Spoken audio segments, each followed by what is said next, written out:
Hello students, welcome to note study থেকে তোমাদের সবাইকে স্বাগত জানাচ্ছি। আমি মৌমিতা ম্যাম, যেখানে তোমাদের সাথে নিয়ে এসেছি আমি ক্লার্কশিপেরই এক্সামের জন্য যারা তোমরা প্রস্তুতি নিচ্ছ, যারা তোমরা টানা লাইভ ক্লাসটা করছো, সেই ক্লাসেরই আজকে আরও একটা গুরুত্বপূর্ণ টপিক তোমাদের ডিসকাশন করাবে, তোমাদের সাথে আলোচনা করব। সেটা হচ্ছে বিভিন্ন ভারতবর্ষের প্রচুর এরকম স্থান রয়েছে বা প্রচুর এরকম প্লেস রয়েছে যেগুলো কিন্তু কোনো না কোনোভাবে ফেমাস। ঠিক আছে, সেটা ধর্মীয়গত দিক থেকে হতে পারে, অর্থনৈতিক দিক থেকে হতে পারে, কিংবা সামাজিক দিক থেকে হতে পারে। তো বিভিন্ন ক্ষেত্রে ভারতের, যেহেতু আমরা দেখতে পাচ্ছি বৈচিত্র্যের মধ্যে একটা বিভিন্নভাবে জর্জরিত বা বৈচিত্র্যের মধ্যে ঐক্য, এই যে ভারতবর্ষের বৈচিত্র্যময় ভূমিরূপের দেশ, এবং সেইখানে কিন্তু এরকম প্রচুরই প্লেস রয়েছে বা প্রচুর স্থান রয়েছে যেগুলো ঐতিহাসিকভাবে বা সাংস্কৃতিকভাবে বলো বা ধর্মীয়গত দিক থেকে বলো, কোনো না কোনোভাবে একটা ইম্পর্টেন্স রয়েছে বা গুরুত্বপূর্ণ রয়েছে। বা কেনই বা সেই শহরগুলো গুরুত্বপূর্ণ বা বিশেষ কিছু গুরুত্বপূর্ণ স্থান সম্পর্কে আমি তোমাদের সাথে কিছু আলোচনা করব। আর সেগুলো কিন্তু প্রায় তোমাদের দেখবে শুধুমাত্র ক্লার্কশিপ এক্সামের জন্যই না, প্রত্যেকটা এক্সামের জন্যই গুরুত্বপূর্ণ।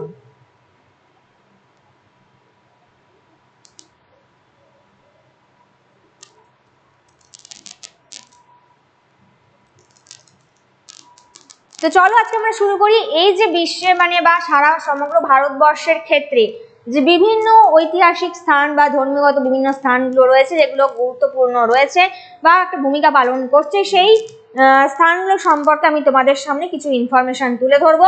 আর সেই স্থানগুলোর বিষয় কিভাবে প্রশ্ন আসতে পারে সেটাও তোমাদের মধ্যে একটা ইনফরমেশন তোমরা পেয়ে যাবে, বা সেই সম্বন্ধে একটা তোমরা কিন্তু নলেজ চলে আসবে বা নলেজ থাকবে তোমাদের যে এই রকম ভাবে এই প্যাটার্নে প্রশ্ন আসে বিভিন্ন কম্পিটিটিভ এক্সামের জন্য।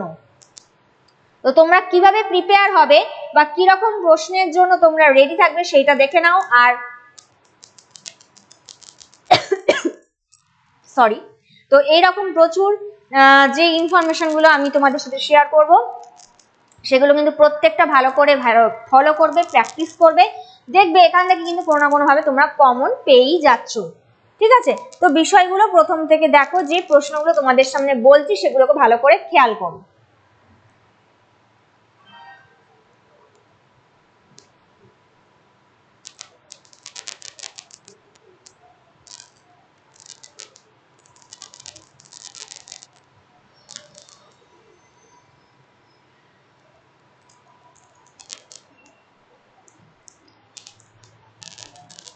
আচ্ছা দেখো, তোমাদের প্রথম প্রশ্ন যেটা, চারমুখ মন্দির, যে চারমুখ যে টেম্পলটা রয়েছে সেটা কোন রাজ্যে অবস্থিত? হরিয়ানা, দিল্লি, পাঞ্জাব নাকি রাজস্থান?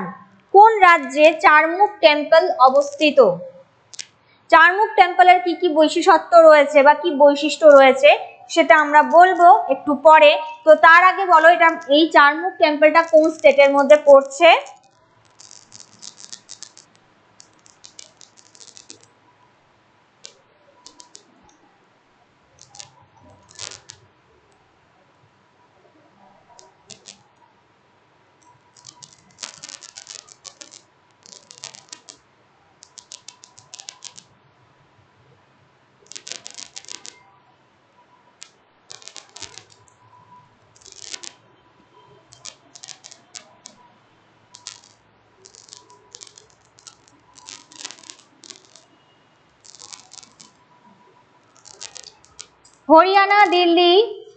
হরিয়ানা, দিল্লি নাকি পাঞ্জাব নাকি রাজস্থান?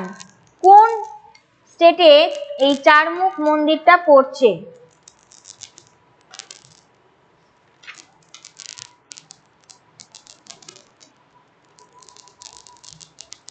সঠিক উত্তর হবে কোনটা? Option D, Rajasthan.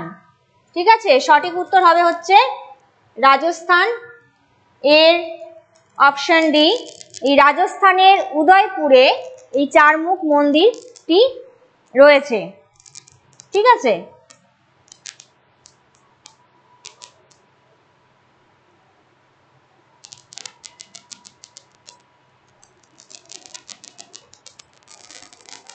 এবার এই যে রাজস্থানের উদয়পুরে চারমুখ মন্দির রয়েছে, এই মন্দিরের বিশেষত্ব কি বা এই মন্দিরের বৈশিষ্ট্যই বা কি? এটা কিন্তু একটা আদিনাথ কে উৎসর্গ করে মন্দিরটা করা রয়েছে, ঠিক আছে, কোন দেবতাকে উৎসর্গ করে? না আদিনাথজিকে উদ্দেশ্য করে বা উৎসর্গ করে বলা যায়।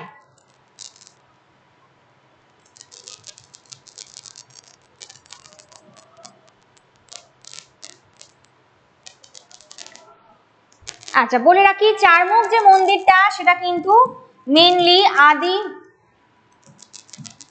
আদিনাথজিকে কেন্দ্র করে বা তাকে উৎসর্গ করে করা রয়েছে। এবার এই চারমুখ মন্দিরের কটা হল, কটা স্তম্ভ, সেগুলো আমরা এখন জানবো।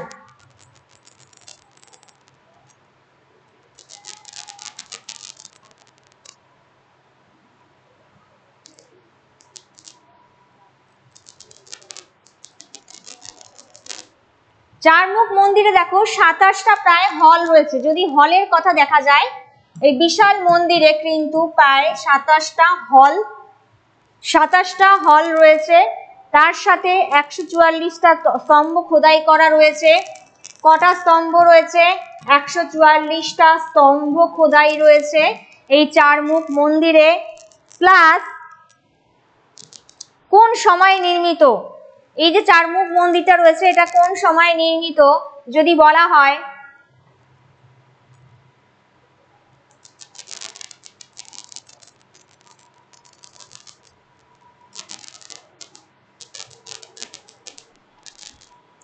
চারমুখ মন্দিরটা কোন সময়ে নির্মিত যদি বলা হয়, সেটা বলবে কি?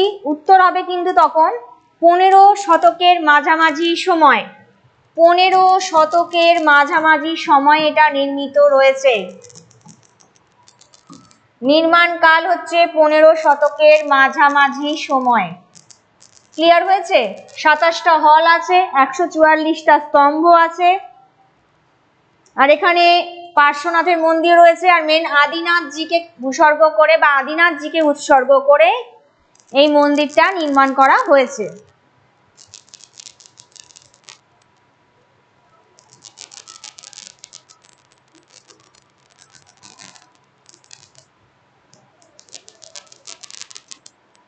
আচ্ছা, এবার আমরা পরবর্তী প্রশ্নে যাচ্ছি। নেক্সট প্রশ্ন, গোলকোন্ডা ফোর্ট যেটা বৃহত্তম এবং 400 বছরের পুরনো,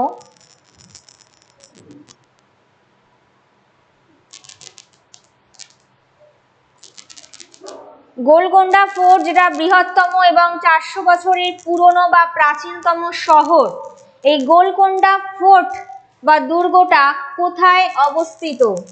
4টে অপশন রয়েছে, তামিলনাড়ু, কর্ণাটক, কেরালা নাকি অন্ধ্রপ্রদেশ। কোন স্থানে বা কোন স্টেটে গোলকোন্ডা ফোর্ট রয়েছে? যেই দুর্গটা কিন্তু একটা প্রাচীনতম স্থাপত্যের নিদর্শন বলা যেতে পারে, এবং তার থেকেও বড় কথা এটা কিন্তু 400 বছরের প্রাচীনতম একটা দুর্গ। তো এই ফোর্টটা কোথায় অবস্থিত সেটাই কিন্তু তোমাদের কাছে এখন প্রশ্ন। তো তোমরা যদি জেনে থাকো অবশ্যই কমেন্টে জানাতে পারো বা শেয়ার করো উত্তরটাকে, যে এই গোলকোন্ডা ফোর্ট যেটা তোমরা আশা করি নাম শুনেওছো, এইগুলো কিন্তু এরকম প্রশ্ন, মানে বিশেষ করে স্থানভিত্তিক যে প্রশ্ন, প্লেসকে যেগুলোর ইম্পর্টেন্স রয়েছে সেগুলো কিন্তু প্রায় আসে। ঠিক আছে, এরকম ঘুরিয়ে প্রচুর প্রশ্ন আসে, এইগুলো কিন্তু ভালো করে দেখে রাখো, তাহলে তোমাদেরই সুবিধা হবে এবং অনেকটাই তোমরা কিন্তু এখান থেকে যদি ধরো আসেও তাহলে তোমরা ইজিলি সেটার উত্তরও দিতে পারবে।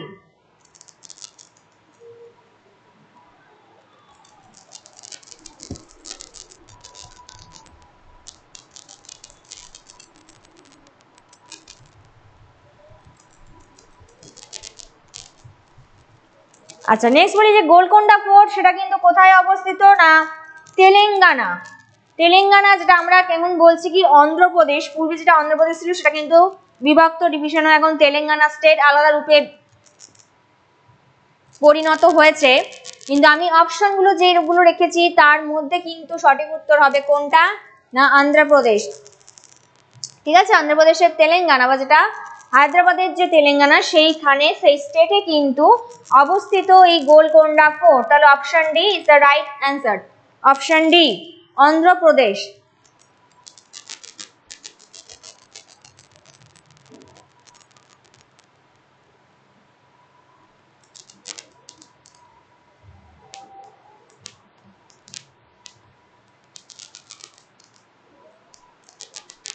এবার বলবো এই গোলকোন্ডা ফোর্টের কি বৈশিষ্ট্য রয়েছে বা কি জন্যই বা এই যে দুর্গ যেটা ঐতিহ্যশালী বা স্থাপত্য কীর্তির একটা নিদর্শন হিসেবে পরিচিত আমাদের কাছে, এবং এটার কেনই বা ইম্পর্টেন্স রয়েছে, এই গোলকোন্ডা ফোর্টের যে বিশেষত্ব সেটা কিন্তু এবারে আমরা একটু ইনফরমেশন জেনে নিই। ঠিক আছে, যেখানে দেখো এটা কিন্তু একটা সুরক্ষিত দুর্গ বা ধ্বংসপ্রাপ্ত শহর, তার সাথে এটা মাটির দেওয়াল দিয়ে তৈরি করা। আর এই গোলকুন্ডাতে কিন্তু প্রচুর হীরের খনি পাওয়া গেছে, হীরের খনির সন্ধান রয়েছে। এই প্রাচীনতম দুর্গ শহর, এটা একদমই ধ্বংসপ্রাপ্ত শহর বলা যায় বা প্রাচীনতম দুর্গ শহর, এবং এখানে কিন্তু প্রচুর হীরে খনির সন্ধান পাওয়া গেছে। সেই জন্য এই হীরের উপর বা ডায়মন্ডসের উপর একটা বাণিজ্য কিন্তু খুব ভালোভাবে সেখানে বাণিজ্য লাভ করেছে, বা সেখানে একটা খুবই অর্থনৈতিক দিক থেকে উন্নতি লাভ করেছে। এই ডায়মন্ডসের প্রচুর কিন্তু এক্সপোর্ট ইম্পোর্ট হয় বা বাণিজ্য সেখানে সম্প্রসারিত হয়েছে হীরের খনিকে কেন্দ্র করে। তো সেই জন্য এই গোলকোন্ডার যে এই অঞ্চল হীরের খনির যেহেতু একটা বাণিজ্য কেন্দ্র হিসেবে পরিচিত বা বিকাশ লাভ করেছে, সেই জন্য গোলকুন্ডা এই অংশটা গোলকুন্ডার ডায়মন্ডস হিসেবে কিন্তু পরিচিত হয়েছে। কি হিসেবে না, গোলকুন্ডার ডায়মন্ডস। ঠিক আছে, এখানকার যেহেতু হীরের খনি যেটা বাণিজ্য কেন্দ্র হিসেবে পরিচিত, গোলকুন্ডা ডায়মন্ডস হিসেবে পরিচিত।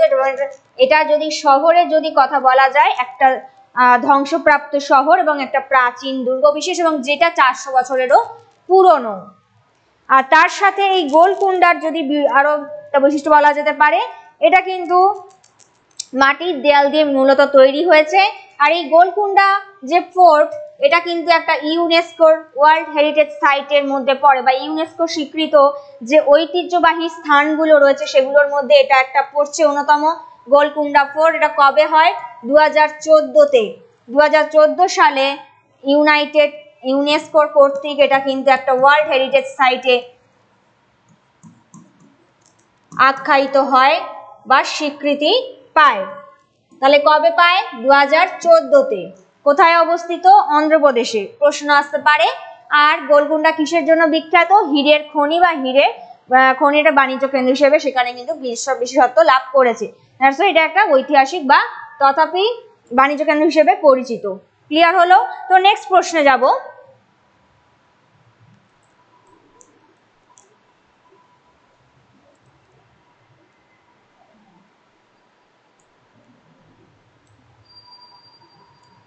আচ্ছা, নেক্সট প্রশ্ন দেখো, দুটো পার্কের মধ্যে কোনটা ইউনেস্কো ওয়ার্ল্ড হেরিটেজ সাইট? এর মধ্যে দুটো পার্ক রয়েছে, Kaziranga National park, Nameri national Park. Kaziranga নাকি মানস ন্যাশনাল পার্ক, মানস নাকি নামেরি ন্যাশনাল পার্ক, নাকি মানস নাকি কানহা ন্যাশনাল পার্ক? এর মধ্যে কোন দুটো পার্ক জোড়া রয়েছে? সেই দুটো পার্ক কিন্তু ইউনেস্কোর ওয়ার্ল্ড হেরিটেজ সাইট হিসেবে চিহ্নিত। তো বিশেষত আমি আজকে তোমাদের কাছে ইউনেস্কো স্বীকৃত বিভিন্ন হেরিটেজ সাইটগুলো সম্পর্কে ইনফরমেশন দেব, তার সাথে বিভিন্ন প্লেস। তো যে বিশেষগুলো প্লেসগুলো আলোচনা করব সেগুলো কিন্তু কিছুটা ক্ষেত্রে ইউনেস্কো হেরিটেজ সাইটের মধ্যে পড়ছে। তো এই যে এই কটা পার্কের মধ্যে কোন দুটো পার্ক এমন রয়েছে যেগুলো কিনা এই ইউনেস্কো ওয়ার্ল্ড হেরিটেজ সাইটের মধ্যে পড়তে পারে? আগেরটা আমি যেমন বললাম গোলকুন্ডার ফোর্ট, সেটা কিন্তু 2014-তে ইউনেস্কো স্বীকৃত ওয়ার্ল্ড হেরিটেজ সাইট রয়েছে। এইবারে নেক্সট যে ন্যাশনাল পার্ক বা জাতীয় উদ্যানগুলো আমরা জানি, মানস বা নামেরি বা কাজিরাঙা, কানহা, এর মধ্যে কোনটা মানে কোন দুটো ইউনেস্কোর ওয়ার্ল্ড হেরিটেজ সাইটের মধ্যে পড়ে? আচ্ছা, সঠিক উত্তর কোনটা হবে? Option B. ঠিক আছে, অপশন বি মানে কাজিরাঙা ন্যাশনাল পার্ক আর মানস ন্যাশনাল পার্ক। কাজিরাঙা আর মানস।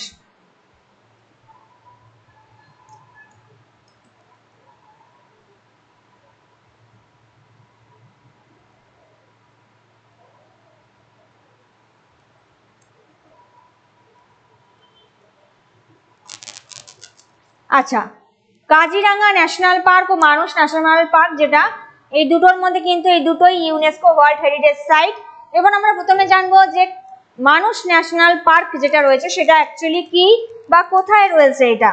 এটা কিন্তু একটা টাইগার রিজার্ভ প্রজেক্ট, ঠিক আছে। মানস ন্যাশনাল পার্কটা যেটা বলছি সেটা কিন্তু একটা টাইগার রিজার্ভ প্রজেক্ট, অর্থাৎ এখানে একটা ব্যাঘ্র সংরক্ষণ প্রকল্প হিসেবে কাজ করছে, টাইগার রিজার্ভ প্রজেক্ট হিসেবে কাজ করছে মানস ন্যাশনাল পার্ক। তো এই মানস ন্যাশনাল পার্কটা কোথায় অবস্থিত যদি বলা যায়, তাহলে এটা বলতে হবে কিন্তু হিমালয়ের পাদদেশে। কোথায় রয়েছে? হিমালয়ের পাদদেশে অবস্থিত, মানে ভুটানের সাইডে। বুঝতে পারলে? মানস ন্যাশনাল পার্ক যেটা হিমালয় পাদদেশে ভুটানের সাইডে অবস্থিত, এবং এটা একটা টাইগার রিজার্ভ প্রজেক্ট, মানে প্রচুর হাতি সংরক্ষণও করা হয়ে থাকে এই মানস জাতীয় উদ্যান বা মানস জাতীয় ন্যাশনাল পার্ক, যেটাকে কিন্তু একটা রয়্যালস মানস ন্যাশনাল পার্ক হিসেবেও অভিহিত করা হয়ে থাকে, রয়্যালস মানস ন্যাশনাল পার্ক হিসেবেও অভিহিত করা হয়ে থাকে। নেক্সট এবার আমরা যেটা জানবো কাজিরাঙ্গা ন্যাশনাল ফরেস্ট সম্পর্কে।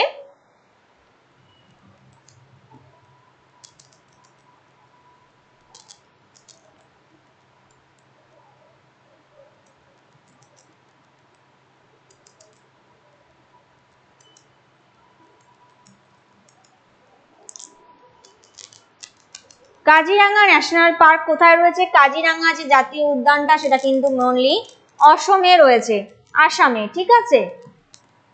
একটা হচ্ছে মানসটা হচ্ছে কোথায় বললাম, মানসটা হচ্ছে কি ভুটানে, যেটা হিমালয়ের পাদদেশে অবস্থিত। কাজিরাঙ্গাটা হচ্ছে অসমে অবস্থিত, অসমে যেটা গোলাঘাটা এবং নওগাঁও জেলার মধ্যে পড়ছে। আসামেরই দুটো ডিস্ট্রিক্ট, গোলাঘাটা ও নওগাঁও, ঠিক আছে।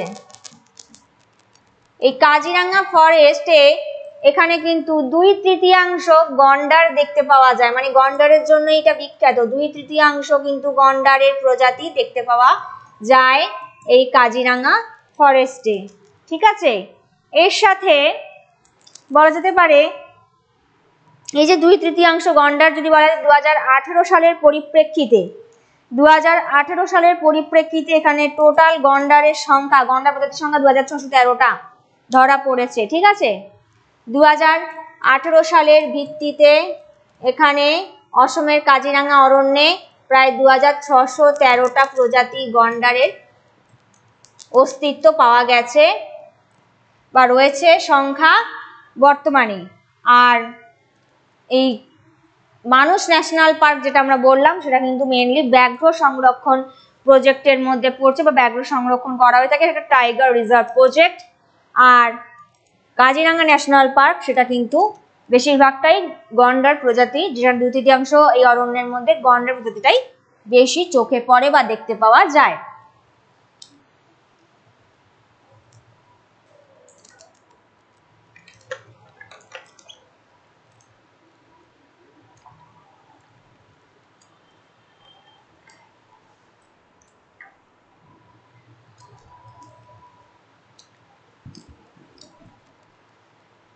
আচ্ছা, নেক্সট প্রশ্ন তোমাদের জন্য, রাজস্থানের কোন শহরটা ইউনেস্কো ওয়ার্ল্ড হেরিটেজ সাইটের মধ্যে পড়ছে? রাজস্থানের কোন শহর ইউনেস্কোর ওয়ার্ল্ড হেরিটেজ সাইট হিসেবে পড়ছে? শেখাবতী, ধসি পাহাড়, রণথম্বর জাতীয় উদ্যান নাকি কেওলাদেও জাতীয় উদ্যান?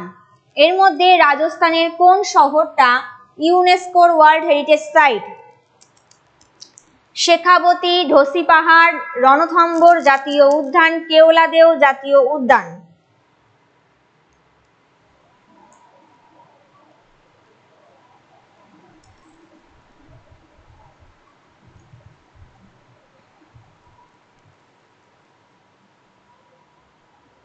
আচ্ছা, সঠিক উত্তর কোনটা হবে?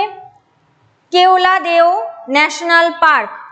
Keoladeo national park option D, যেটা কিনা রাজস্থানের মধ্যে ইউনেস্কোর ওয়ার্ল্ড হেরিটেজ সাইটের মধ্যে পড়ছে। এবার এই কেওলাদেও যে ন্যাশনাল পার্ক রয়েছে সেটা কোথায় অবস্থিত? রাজস্থানের সিন্ধু গঙ্গা নদী বর্ষাকালীন একটা, মানে রাজস্থানের শহরে, বুঝতেই পারছো এর মধ্যে রয়েছে, এবং সিন্ধু গঙ্গা নদীর একটা উর্বর পলি সমৃদ্ধ জৈব অরণ্য অঞ্চল বা উর্বর পরিচ্ছন্ন ভৌগোলিক সম্পন্ন একটা অরণ্য অঞ্চল বা জৈব অরণ্য অঞ্চল এই কেওলাদেও ন্যাশনাল পার্ক, যেটা রাজস্থানে রয়েছে আর ইউনেস্কো ওয়ার্ল্ড হেরিটেজ সাইটের মধ্যে পড়ছে। এটা কিন্তু আয়তন যদি বলা যায় টোটাল 2783 হেক্টর এলাকা জুড়ে রয়েছে। আয়তন হচ্ছে 2783 হেক্টর এলাকা জুড়ে রয়েছে এই অরণ্য।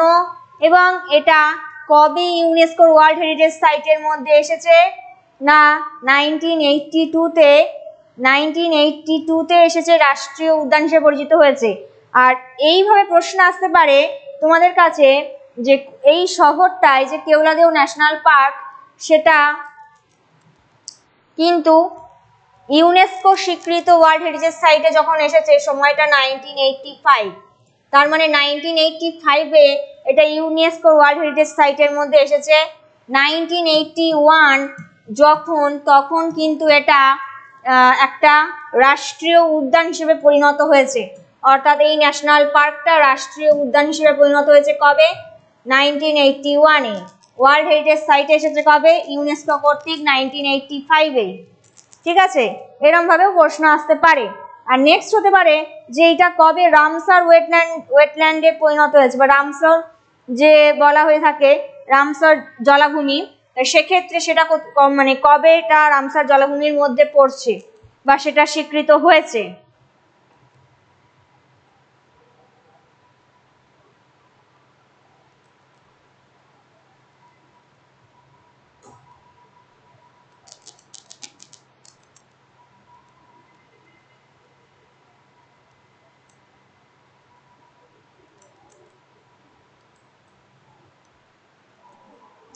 তাহলে এইখান থেকে কি প্রশ্ন আসতে পারে, কেওলাদেও জাতীয় উদ্যানটা কবে ইউনেস্কো ওয়ার্ল্ড হেরিটেজ সাইটে পড়ছে? 1985-এ। এটা কোথায় অবস্থিত? রাজস্থানে। ঠিক আছে, কবে, আয়তন কত? 2783 হেক্টর। আচ্ছা, এটা রাষ্ট্রীয় উদ্যান হিসেবে কবে গঠিত হয়েছে বা স্বীকৃত পেয়েছে? এটা 1982 হবে। ঠিক আছে, 1982। আর রামসার ওয়েট কনজারভেশনে, যেটা রামসার জলাভূমি সংরক্ষণের দিক থেকে স্বীকৃতি পেয়েছে 1981-এ। 1981-এ কিন্তু এটা রামসার সাইট বা রামসার ওয়েটল্যান্ড হিসেবে স্বীকৃত পেয়েছে এই কেওলাদেও ন্যাশনাল পার্ক। তো বোঝা গেল কি কিভাবে প্রশ্ন আসতে পারে। দেখো, মানে একটা প্রশ্ন মধ্যে কিন্তু অনেক এরকম ইনফরমেশন থাকে যেগুলোকে কিন্তু তোমাদের ভালো করে একটু ফলো করতে হবে। ঠিক আছে, তো যদিও ঘুরিয়ে বা প্রশ্ন আসে তাহলে কিন্তু সহজেই তোমরা যাতে পেরে যাও।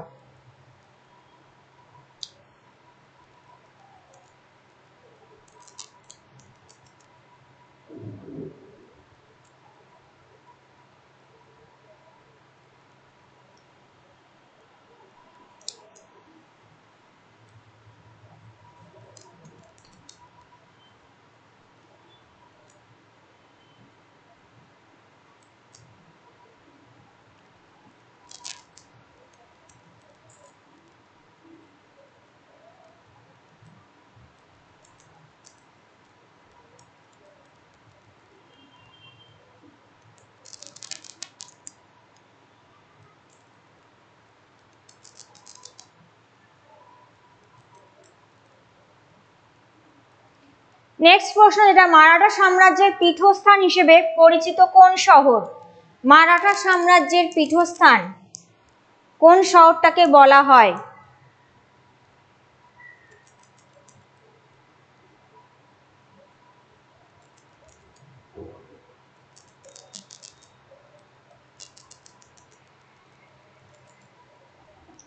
মারাঠা সাম্রাজ্যের পীঠস্থান কোন শহরটাকে বলা হয়? পুনে, ঔরঙ্গাবাদ, কোলহাপুর নাকি নাসিক? এর মধ্যে কোন শহরটা হবে? যারা জানো একটু উত্তর দেওয়ার চেষ্টা করো যারা। এবং এই যে মারাঠা সাম্রাজ্য বলা যেতে পারে, সেখানে পীঠস্থান বলতে একটা মারাঠা সাম্রাজ্যেরই তীর্থস্থান হিসেবে পরিচিত হতে পারে, বা সেখানে সেই সম্প্রদায়ের একটা সমন্বয় ব্যাপারটা, যেটা ঐক্যতার ব্যাপারটা, সেটা কিন্তু এখানে এই পীঠস্থানে ধরা পড়ে। এই চারটে যে অপশন রেখেছি তার মধ্যেই হবে পুনে, ঔরঙ্গাবাদ, কোলহাপুর নাকি নাসিক।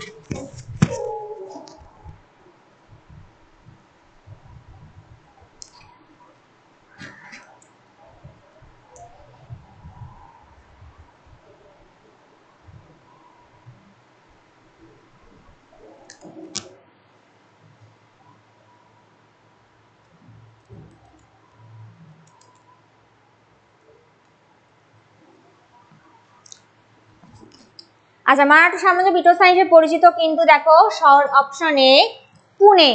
পুনে এই শহরটাকে মারাঠা সাম্রাজ্যের পীঠস্থান বলা হয়ে থাকে। কেন না, যেটা পশ্চিম মানে পুনে শহরটা কোথায় রয়েছে? পশ্চিম ভারতের দাক্ষিণাত্য মালভূমিতে অবস্থিত।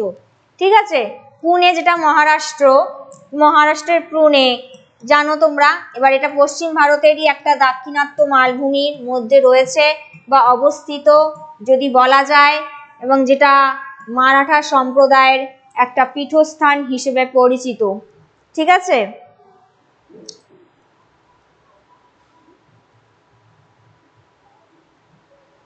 এবং এই যে পুনে শহর, সেটা কিন্তু ভারতবর্ষের মধ্যে নবম জনবহুল একটা রাজ্যের মধ্যে পড়ছে, নবম স্থান অধিকার করছে বা 9 নম্বরে রয়েছে। সেইটা কিন্তু জনবহুল একটা রাজ্য বলা যেতে পারে, বা জনবহুল একটা রাজ্য বলছি, জনবহুল শহরের কথা বলা যেতে পারে মহারাষ্ট্রের পুনে।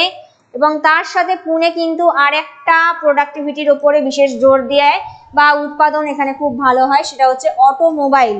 ঠিক আছে, অটোমোবাইল উৎপাদনের জন্য কিন্তু এই শহরটা খুবই বিখ্যাত। তো এর জন্য এই পুনে যে শহরটা রয়েছে,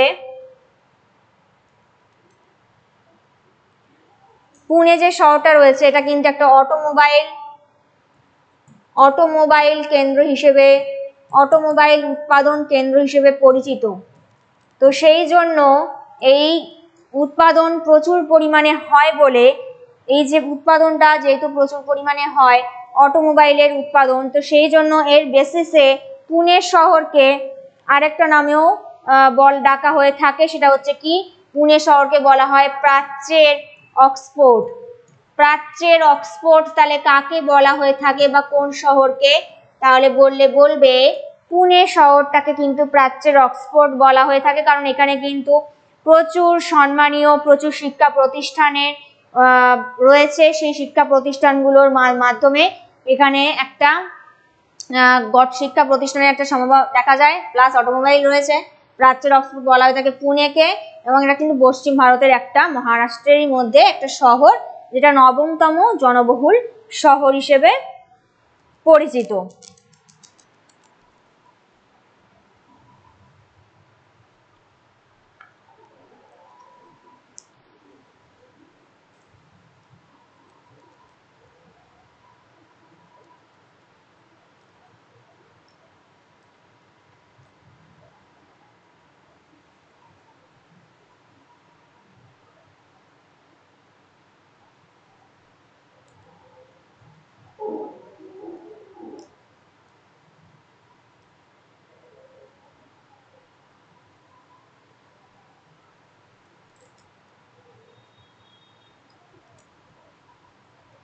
নেক্সট প্রশ্ন, কোন রাজ্যকে দেবতার বাসস্থান বলা হয়? ত্রিপুরা, সিকিম, রাজস্থান নাকি উত্তরাখণ্ড? এর মধ্যে কোন স্টেটকে দেবতার বাসস্থান বা দেবভূমি বলা হয়ে থাকে? দেবতার বাসস্থান বা দেবভূমি বলা হয়ে থাকে এর মধ্যে কোন স্টেটকে? ত্রিপুরা, সিকিম, রাজস্থান নাকি উত্তরাখণ্ড?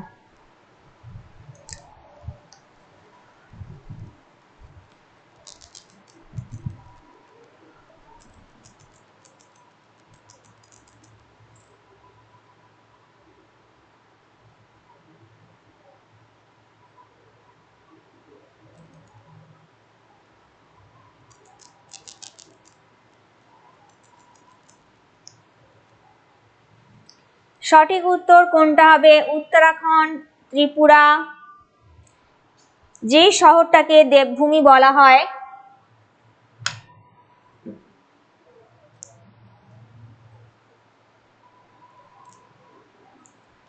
এবং কেন বলা হয়ে থাকে সেটাও আজকে আমরা জানবো। তো তার আগে বলো, কোন রাজ্যকে দেবতার বাসস্থান বলা হয়ে থাকে? এখানে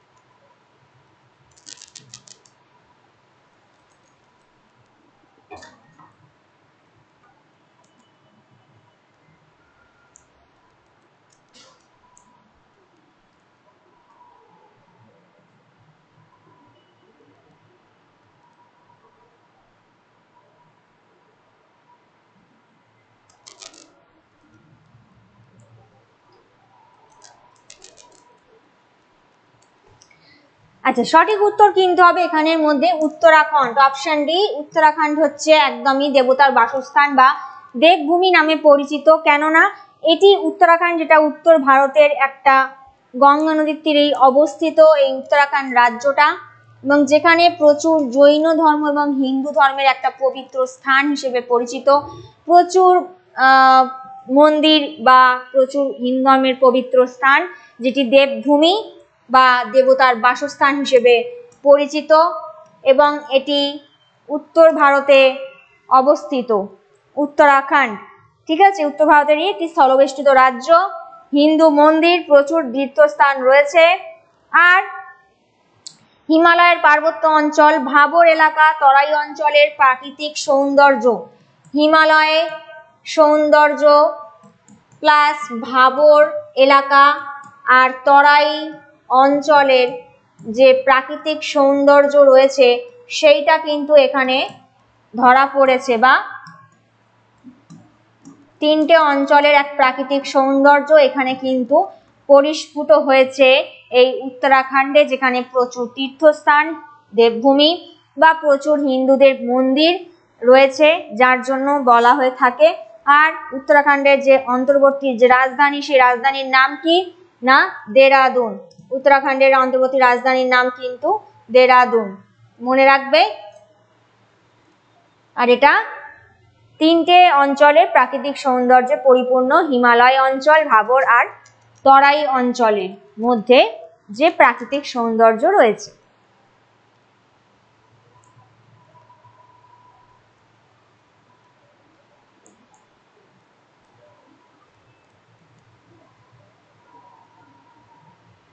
পরবর্তী প্রশ্ন, ভারতের সবচেয়ে জনপ্রিয় পর্যটন গন্তব্য এর মধ্যে কোনটা?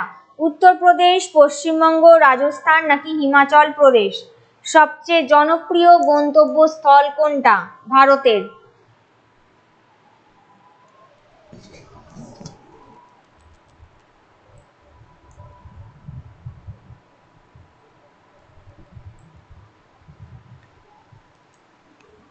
ভারতের সবচেয়ে জনপ্রিয় গন্তব্যস্থল কোনটা এর মধ্যে? উত্তরপ্রদেশ, পশ্চিমবঙ্গ, রাজস্থান নাকি হিমাচল প্রদেশ?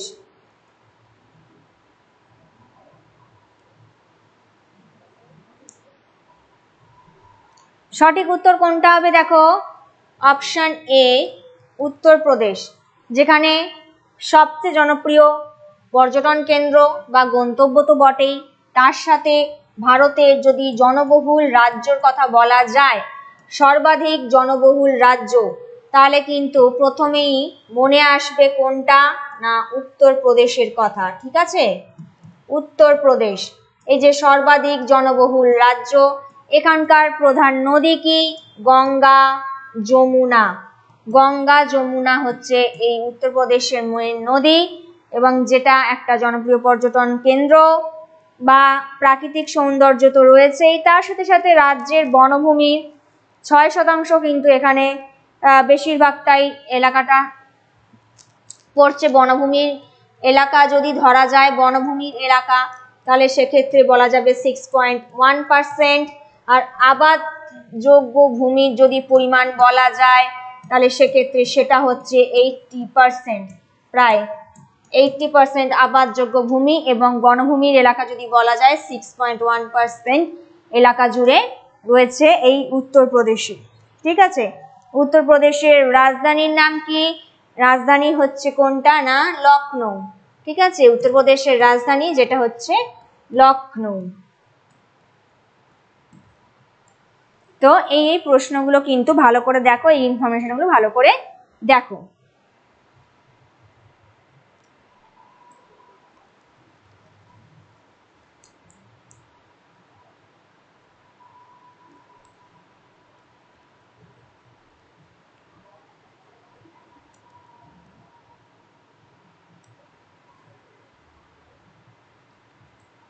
পরবর্তী প্রশ্ন, গৌতম বুদ্ধ কোন স্থানে সর্বপ্রথম ধর্ম শিক্ষা দেন?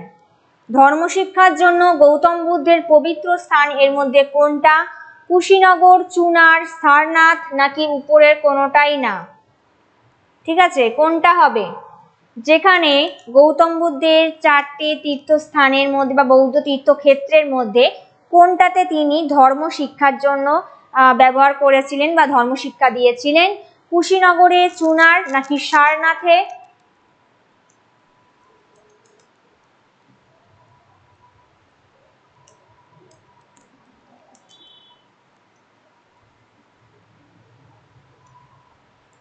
এর মধ্যে কোনটায় গৌতম বুদ্ধ তার ধর্ম শিক্ষা দিয়েছিলেন?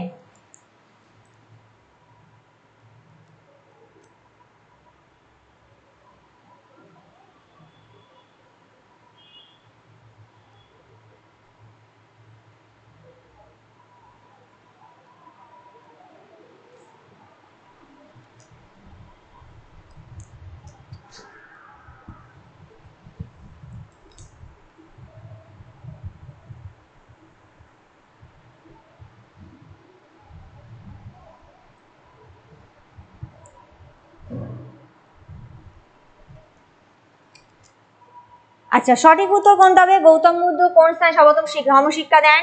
সঠিক উত্তর হচ্ছে অপশন সি, সারনাথ।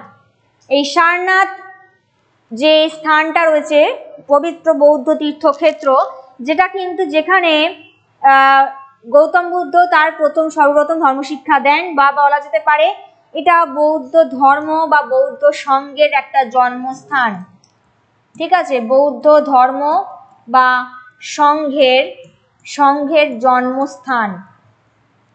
এবং এই সারনাথটা কোথায় অবস্থিত?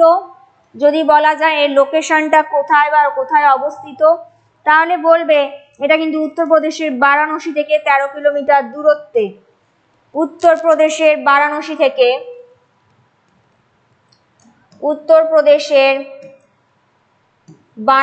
থেকে 13 কিলোমিটার দূরে অবস্থিত এই সারনাথ টেম্পল যেটা রয়েছে, বৌদ্ধ ধর্মের বৌদ্ধ ধর্ম জন্মস্থান বা বৌদ্ধ ধর্মের শিক্ষা কেন্দ্র। ঠিক আছে, তো এর আগে এটা কিন্তু বৌদ্ধ ধর্ম তীর্থক্ষেত্রের মধ্যে একটা অন্যতম, যেখানে আরো রয়েছে। প্রথমটা যেটা লুম্বিনী, লুম্বিনীটা কি? যেটা হচ্ছে যেখানে তিনি গৌতম বুদ্ধের জন্মস্থান যেটা, সেটা কিন্তু লুম্বিনী। তো এরকম ভাবে প্রশ্ন আসতে পারে তোমাদের কাছে যে গৌতম বুদ্ধের জন্মস্থান কোনটা, এরকম ভাবে দিয়ে দিল অপশন কুশীনগর, লুম্বিনী, সারনাথ, চুনার। তো তখন তোমরা বলবে লুম্বিনীটা কিন্তু গৌতম বুদ্ধের জন্মস্থান হিসেবে পরিচিত, সারনাথ হচ্ছে গৌতম বুদ্ধের ধর্ম শিক্ষাদান বা ধর্ম শিক্ষা কেন্দ্র, যেখানে তিনি প্রথম ধর্ম শিক্ষা দেন। আর নেক্সট হচ্ছে যেটা বুদ্ধগয়াটা কিন্তু যেখানে তিনি গৌতম বুদ্ধের যেখানে বুদ্ধগয়াতে, সেখানেও একটা তীর্থক্ষেত্র বলা যেতে পারে, যেটার মাধ্যমে তিনি মহানির্বাণ একটা লাভ করেন বলা যেতে পারে। কুশীনগর, এই কুশীনগর একটা, বুদ্ধগয়া একটা, লুম্বিনী আর সারনাথ। ঠিক আছে, এই 4টে হচ্ছে মেন বৌদ্ধ তীর্থক্ষেত্র। আর এই 4টেতেই কিন্তু গৌতম বুদ্ধের ধর্মশিক্ষা কেন্দ্র থেকে শুরু করে জ্ঞান লাভ থেকে শুরু করে জন্মস্থান আর লাস্টে মহানির্মাণ লাভ, এই 4টে তীর্থক্ষেত্রের মধ্যে কিন্তু সীমাবদ্ধ রয়েছে। তার মধ্যে একটা হলো সারনাথ।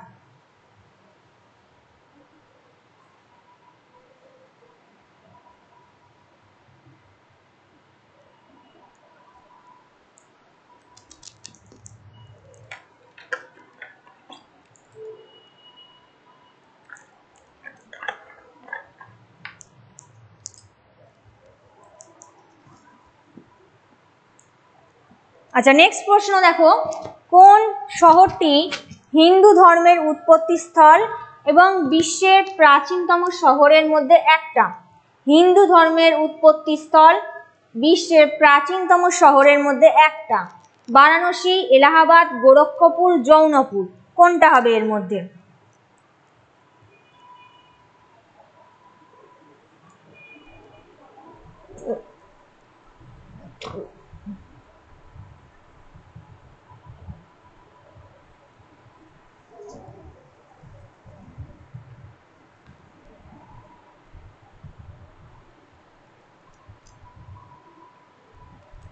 এই শহরগুলো যেগুলো আমি অপশন রেখেছি সেগুলোর মধ্যে কিন্তু আমাদের যে ধর্ম মেন হিন্দু ধর্ম, সেই হিন্দু ধর্মের উৎস বা উৎপত্তি স্থল বলা যায়, মানে যেই স্থানটা থেকে এই ধর্মের সূত্রপাত ঘটেছে বা এই ধর্মের সমন্বয় দেখা গেছে, তার সাথে কিন্তু একটা বিশ্বের প্রাচীনতম শহরের ঐতিহ্যও রয়েছে। নিম্নলিখিত শহরগুলোর মধ্যে কোনটায়?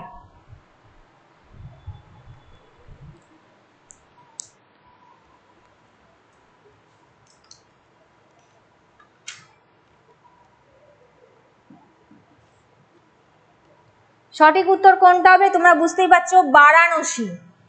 এখানে কিন্তু সঠিক উত্তর বারাণসী হবে অপশন এ, যেটা বাঙালিদের কাছে কাশী নামে পরিচিত, অর্থাৎ অত্যন্তই একটা পবিত্র স্থল। ঠিক আছে, কাশী বা বারাণসী, যেটা গঙ্গা নদীর তীরে অবস্থিত উত্তরপ্রদেশে, স্থানীয়ভাবে এটা বেনারস নামে পরিচিত।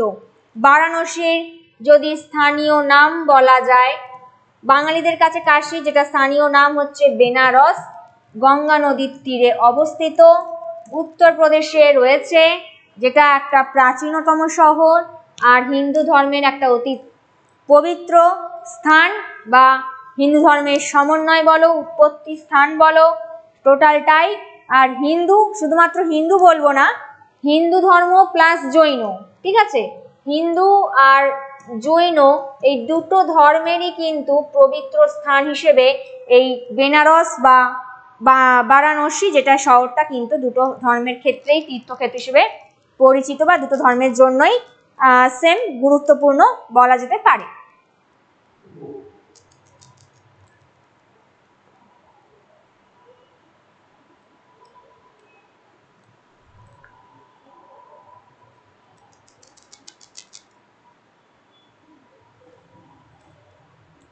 নেক্সট প্রশ্ন, বৃহদীশ্বর মন্দিরটা কোথায় অবস্থিত? তাঞ্জাভুর, দারাসুরাম, মহাবলীপুরম নাকি জয়পুর? বৃহদীশ্বর মন্দির এর মধ্যে কোথায় রয়েছে এই মন্দিরটা? তাঞ্জাভুরে, মহাবলীপুরমে, জয়পুরে না দারাসুরামে? বৃহদীশ্বর মন্দিরের কি বিশেষত্ব রয়েছে সেটা আমরা জানবো, কিন্তু এই বৃহদীশ্বর মন্দিরটা তার মধ্যে কোথায় রয়েছে এবং এটা কোন সময়কার মন্দিরের স্থাপত্য, সেটা যদি জানো সবাই শেয়ার করতে পারো। এই যে বৃহদীশ্বর মন্দিরটা রয়েছে, সেটা ঠিক কোন যুগে বা কোন স্থাপত্যের নিদর্শন, প্লাস এই মন্দিরটা কোথায় রয়েছে?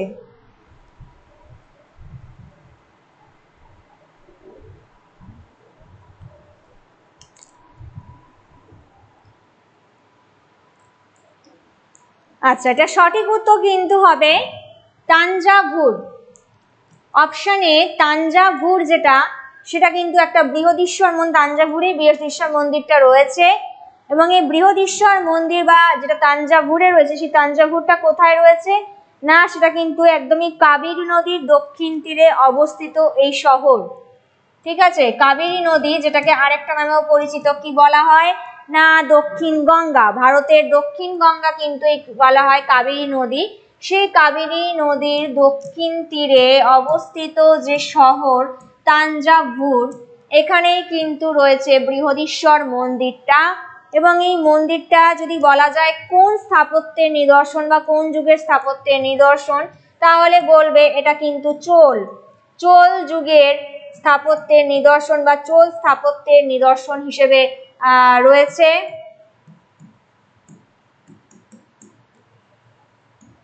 চোল যুগের স্থাপত্যের নিদর্শন হিসেবে কিন্তু পরিচিত এই বৃহদীশ্বর মন্দিরটা। এবং এই মন্দিরটার যদি বলা যায় একটা বৃহত্তম হিন্দু মন্দির, ঠিক আছে, চোল যুগে প্রতিষ্ঠিত, চোল স্থাপত্যের নিদর্শন নিয়ে প্রতিষ্ঠিত হিন্দু ধর্মের একটা বৃহত্তম মন্দির, হিন্দু ধর্মের বৃহত্তম মন্দির প্লাস তামিল স্থাপত্যের নিদর্শন, তামিল স্থাপত্যের নিদর্শনও বলা যায়। ঠিক আছে,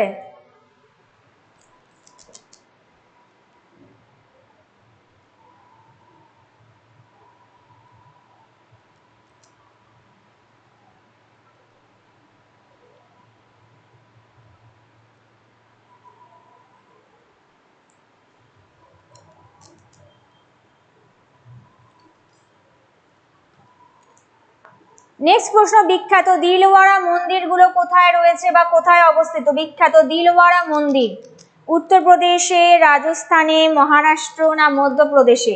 দিলওয়ারা মন্দিরগুলো এর মধ্যে কোন স্টেটে রয়েছে? দিলওয়ারা মন্দিরগুলো অ্যাকচুয়ালি কি সেটা আমরা বলছি, তো তার আগে প্রশ্নটা যেটা রয়েছে সেটা হচ্ছে কোথায় অবস্থিত? উত্তরপ্রদেশ, রাজস্থান, মহারাষ্ট্র নাকি মধ্যপ্রদেশে? এই দিলওয়ারা মন্দিরগুলো কোন মন্দিরের বা কোন ধর্মের স্থাপত্যকে নিদর্শন করছে বা রিপ্রেজেন্ট করছে সেটাও বলা যায়, বা কোন ধর্মকে কেন্দ্র করে গড়ে উঠেছে এই দিলওয়ারা মন্দিরগুলো?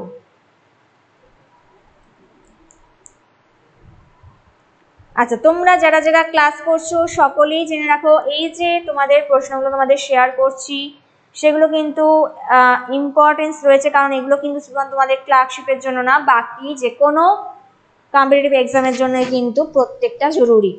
তাই জন্য ভালো করে এই প্রত্যেকটা স্থান বলো, টেম্পল বলো বা যাই, যে কোনো ইউনেস্কো ওয়ার্ল্ড হেরিটেজ সাইট যে স্থানগুলো পেয়েছে সেগুলো জেনে রাখা অত্যন্তই জরুরি, কারণ এই প্রশ্নগুলো কিন্তু বারবার এসে থাকে।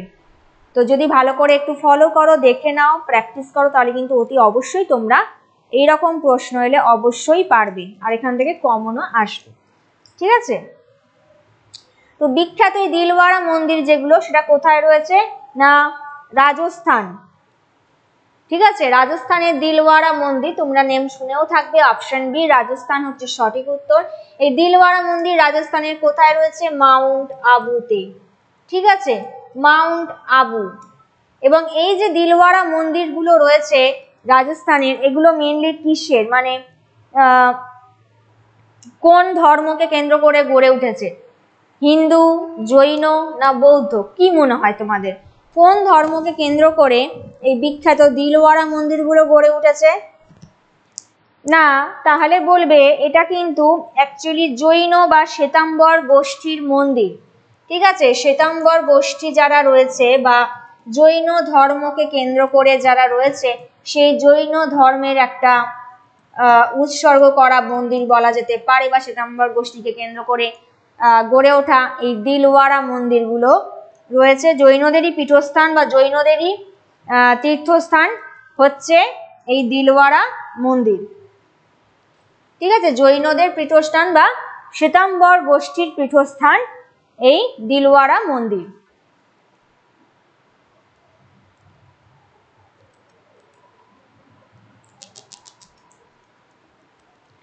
আচ্ছা, নেক্সট প্রশ্ন, Wadia institute of Himalayan geology, Wadia institute of Himalayan geology কোথায় অবস্থিত? দিল্লি, সিমলা, দেরাদুন নাকি কুলু Manali?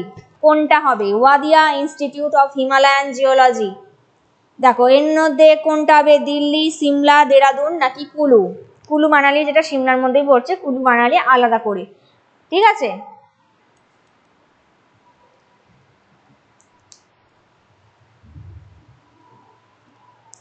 Wadia institute of Himalayan geology, নাম দিয়ে বুঝতে পারছো, যেখানে হিমালয় পর্বতের ভূতত্ত্ব সম্পর্কিত যে অধ্যয়ন করা হয়ে থাকে সেই ইনস্টিটিউট, সেটা হচ্ছে ওয়াদিয়া ইনস্টিটিউট, যেখানে হিমালয় পর্বতের ভূগঠন সম্পর্কে তথ্য দেয়, বা হিমালয় পর্বতের যে জিওলজিক্যাল স্ট্রাকচার আছে সেই স্ট্রাকচার সম্পর্কে একটা অধ্যয়ন করা হয়ে থাকে।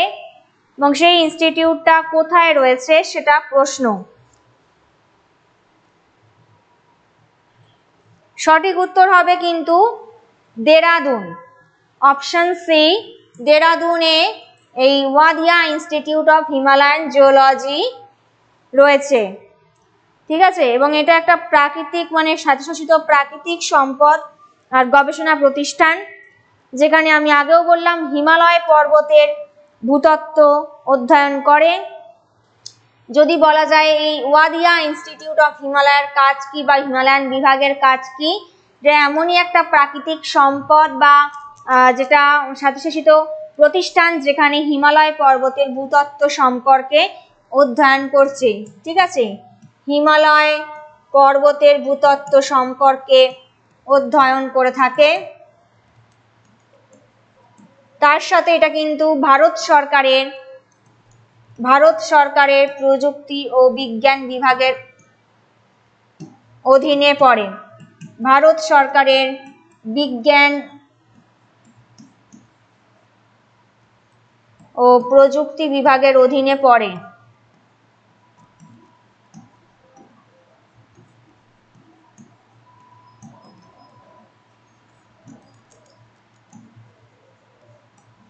বিজ্ঞান ও প্রযুক্তি বিভাগের অধীনে পড়ে এই Wadia institute of Himalayan geology, যেটা দেরাদুনে অবস্থিত।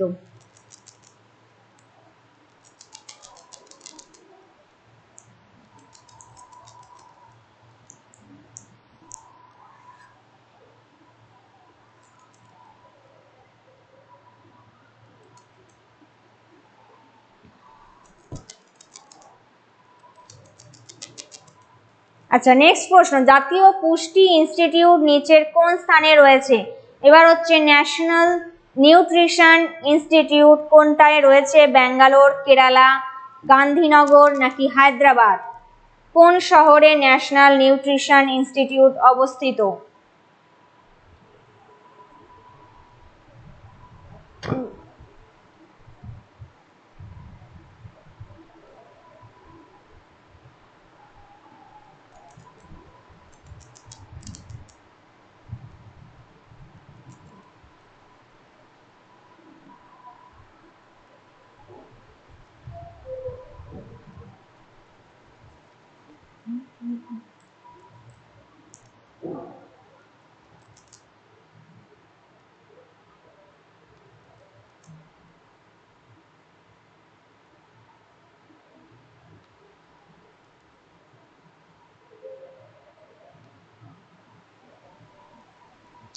আচ্ছা, জাতীয় পুষ্টি ইনস্টিটিউট যেটা রয়েছে সেটা কিন্তু রয়েছে হায়দ্রাবাদে।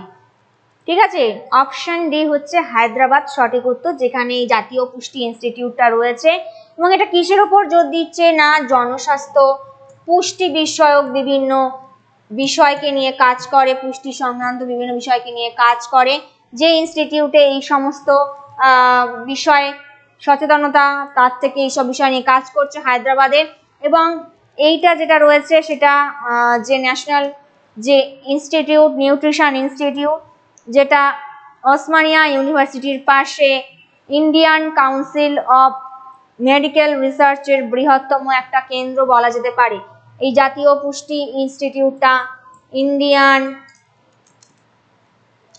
কাউন্সিল অফ মেডিকেল রিসার্চের একটা বৃহত্তম অংশ। ঠিক আছে, মেডিকেল রিসার্চের একটা বৃহত্তম অংশ রয়েছে এই জাতীয় পুষ্টি ইনস্টিটিউট হিসেবে কাজ করছে জনস্বাস্থ্য ও পুষ্টি সংক্রান্ত বিভিন্ন বিষয়গুলোকে নিয়ে।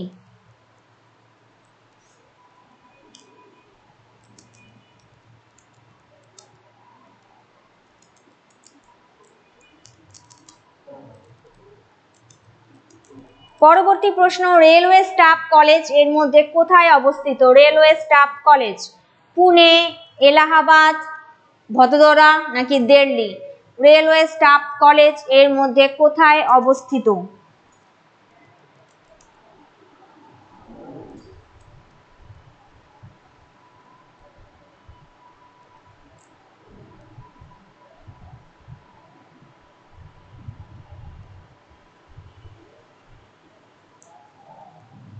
দেখো, রেলওয়ে স্টাফ কলেজ কোথায় অবস্থিত যদি বলা হয় তাহলে সঠিক উত্তর কোনটা হবে? এর মধ্যে ভদোদরার লালবাগে রয়েছে এই স্টাফ কলেজটা। সঠিক উত্তর হচ্ছে অপশন সি। ঠিক আছে, ভদোদরার লালবাগে প্রতাপ বিলাস প্রাসাদের প্রায় 55 একর জমি জুড়ে রয়েছে এই national academy of railway staff college. ভদোদরার লালবাগে এইটা রয়েছে। ঠিক আছে, এবং এটা প্রায় কতটা এলাকা জুড়ে রয়েছে? 55 একর এলাকা জুড়ে এই রেলওয়ে স্টাফ কলেজ রয়েছে। সেটা গুজরাটের মধ্যে পড়ছে, ভদোদরা ডিস্ট্রিক্টের লালবাগে। তো এই যে তোমাদের সাথে আমি গুরুত্বপূর্ণ কিছু প্লেস এবং ইউনেস্কোর ওয়ার্ল্ড হেরিটেজ সাইট সম্বন্ধে আলোচনা করলাম, কেমন লাগলো আশা করি ভালো লাগলো, এবং তোমরা অবশ্যই জানাবে যে এই বিষয়গুলো তোমাদের কাছে ক্লিয়ার হলো কিনা। প্রত্যেকটা প্লেস সে সম্পর্কে সেটা ঐতিহাসিকভাবে কতটা গুরুত্বপূর্ণ, বা সেটা কি কি বিষয় গুরুত্বপূর্ণ ইম্পর্টেন্স, সেটা আমি তোমাদের সাথে যতটা আমি আমার চেষ্টা করলাম আমি তোমাদের সাথে শেয়ার করলাম। কেমন লাগলো সেটা জানিও, এবং তোমরা বিষয়টা বুঝতে পারলে কিনা সেটাও কিন্তু জানিও। যদি ক্লিয়ার হয়ে থাকে তো ঠিক আছে, যদি কনফিউশন থাকে কোনো বিষয়, বা যদি অন্য কোনো বিষয় তোমাদের জানতে হয় বা জানার ইচ্ছে থাকে, তাহলে অতি অবশ্যই সেটাকে কিন্তু টপিকটাকে আমাকে শেয়ার করতে পারো। সেই বিষয়ে আমি তোমাদের সাথে আবার পরবর্তী ক্লাসে ডিটেলসে আলোচনা করব বা ক্লাস করাবো।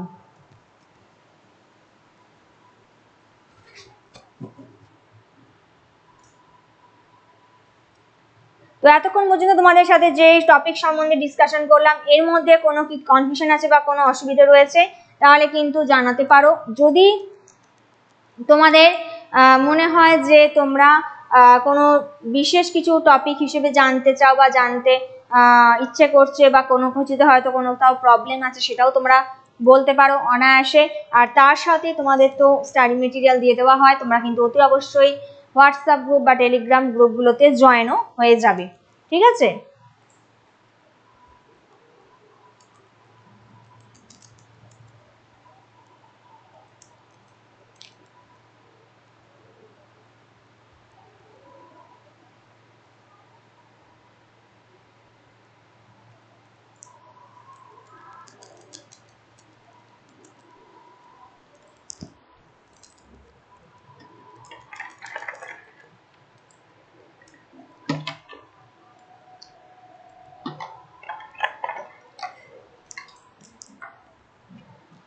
তো তোমরা যারা যারা ক্লার্কশিপের পাশাপাশি অন্যান্য যে কোনো কোর্সের প্রিপারেশন নিচ্ছ, তো তাদেরকে বলে রাখি তোমরা কিন্তু যে টানা লাইভ ক্লাসটা হচ্ছে 100 দিনের, সেই ক্লাসটায় অ্যাটেন্ড থাকার চেষ্টা করবে। সেই ক্লাসটা যদি ফলো করো তোমরা কিন্তু দেখবে এক্সামের জন্য খুব ভালো করে তোমরা প্রিপেয়ার হয়ে গেছো বা রেডি হয়ে গেছো।